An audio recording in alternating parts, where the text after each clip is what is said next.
India and Pakistan కి ఎన్నో ఏండ్ల నుంచి విరోధం ఉన్నట్లు యావత్ ప్రపంచానికి తెలుసు.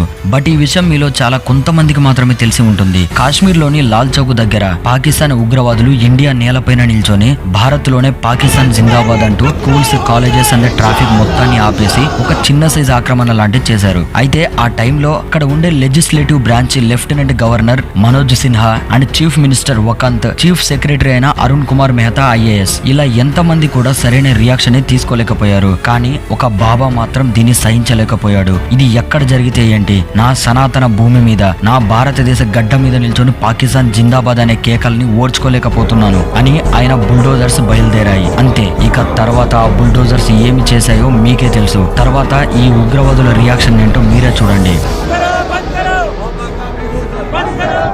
అతను మరెవరో కాదు, బుల్డోజర్ బాబా అని ప్రేమగా పిలుచుకునే cutter Hindu UP CM Yogi Adityanath.